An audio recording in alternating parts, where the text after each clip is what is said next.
तो ऐसा तुम्हारे साथ भी हुआ होगा क्योंकि ये बहुत कॉमन है। तुम्हारा भी एक ना एक दोस्त ऐसा होगा जो तुमसे रो धो के पैसे ले लेता है और फिर लौटाने वाले दिन वो गायब हो जाता है। वो कहता है जल्दी लौटा दूंगा, लेकिन वो दिन कभी नहीं आता कि वो जल्दी से लौटाएगा।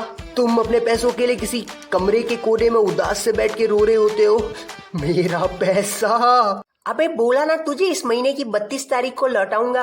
अबे लेकिन 32 तारीख तो आती ही नहीं है किसी महीने में। क्या नहीं आती? वो देख एल्विश भाई। अरे सिस्टम कहाँ है? तो देखा अपने लापरवाही का नतीजा। अपने दोस्तों को पैसे उधार न दें, वरना अपने पैसों के लिए तड़पते रहें। तो एक तरफ तुम्हारे साथ जिंदगी में ये चल रहा है जहाँ तुम्हारा दोस्त तुमसे पैसे लेके बैठा और लौटा नहीं रहा है, और एक तरफ तुम्हारे साथ तुम्हारा गरीब परिवार जो तुम्हें दिए हुए पैसों का हिसाब मांग रहा है। अरे मम्मी मैं सोया था ना तो कबूतर मेरे हाथ से पैसे लेके उड़ गया। तुम बचने के लिए काफी अजीबोगरीब बहाने बना रहे हो। अबे तुम्हारे हाथ से कबूतर पैसे लेके क्यों उड़ेगा? तो होने के लिए मैं एक मिडिल क्लास फैमिली से बिलोंग करता हूँ, और मैं तुम्हें सच बोल रहा हूँ कि मुझे बिल्कुल भी किसी गरीब परिवार और अपने मिडिल क्लास परिवार में कोई भी अंतर महसूस नहीं हुआ। मतलब डिफरेंस 0 है यार। तो मेरा एक दोस्त है कमलेश, मतलब वो मेरा काफी पुराना दोस्त है। हाँ मतलब वो बचपन का दोस्त है। हाँ मतलब बचपन का दोस्त है तो पुराना ही दोस्त होगा। बट कैसी बातें कर रहा हूँ मैं ये। रिलैक्स रिलैक्स, तुझे वीडियो बनानी है, रिलैक्स, अच्छे से बोल। तो मेरा एक दोस्त था कमलेश, और हम बहुत गहरे दोस्त थे, और हम सारे दोस्तों की जितनी भी मीटिंग्स होती थी ना वो सब हम कमलेश के घर में करते थे, क्योंकि हम वहाँ बहुत कंफर्टेबल होते थे। वो इसलिए क्योंकि कमलेश के मम्मी पापा दोनों टीचर थे, सरकारी टीचर, पैसा ही पैसा। तो हम लोग उसके घर में बैठे रहते थे, दिन भर कुछ भी करते रहते थे, टाइम पास करते रहते थे बस, और कुछ नहीं। तो ऐसे ही एक बार हम कमलेश के घर में बैठे हुए थे सारे। और हाँ उससे पहले मैं तुम्हें एक बात बताना चाहूंगा कि कमलेश के घर में एक तिजोरी थी, मतलब बहुत पुरानी तिजोरी थी, और न जाने वो कितने सालों से बंद पड़ी थी यार। और जब भी हमने कमलेश को इस बारे में पूछा तो हमें कुछ अलग ही रिप्लाई देता था।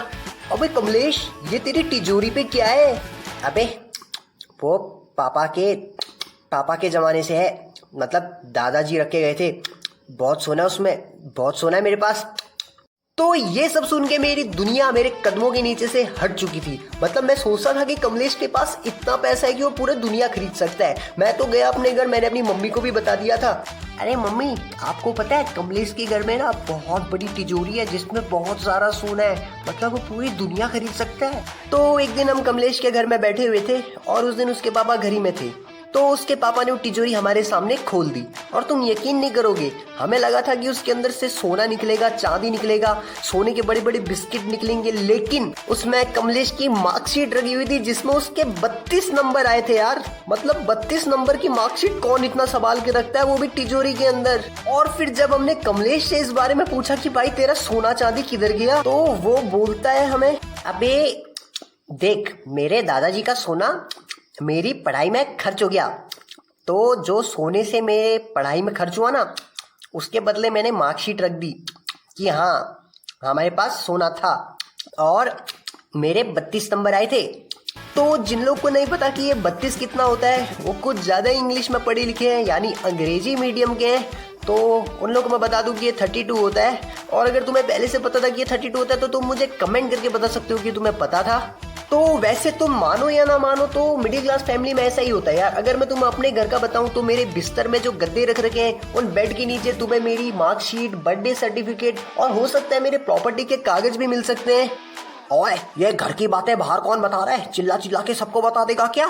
ओह सॉरी पापा जी, मैं वो थोड़ा सा ना ऑडियो रिकॉर्ड कर रहा था। तो जैसे कि मेरी 12वीं हो चुकी है, और 12वीं में मेरी मैथ्स थी, तो मेरे घर वालों को लगता है कि उनका बेटा इंजीनियर बनेगा। मतलब वो मान चुके हैं कि मैं इंजीनियर हूँ, बस मैंने डिग्री लेनी है। तो जैसे कि तुम्हें पता है कि इंजीनियर बनने के लिए जेई का एग्जाम देना पड़ता है, और अगर तुम्हें नहीं पता है ना तो प्लीज तुम 11th में मैथ्स ले लेना, तुम्हें जिंदगी भर याद रहेगा कि जेई का एग्जाम क्या होता है। तो जैसे कि मुझे इंजीनियर बनना था तो मैंने भी एग्जाम दिया, और पहला सवाल पढ़ते ही मैंने कंपास का यूज किया। अरे भाई वो डिवाइडर है डिवाइडर, तू अपना एग्जाम दे, तुझे इंजीनियर नहीं बनना क्या?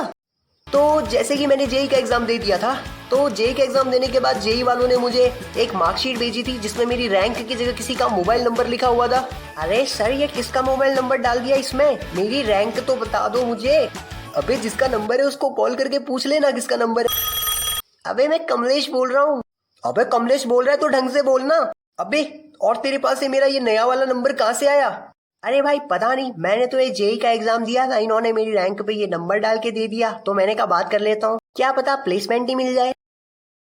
तो तो वीडियो बस खत्म हो चुकी है और अभी तक देख रहे हो तो उसके लिए थैंक यू। और 2 सेकंड रुक जाओ, कुछ बताना है तुम्हें।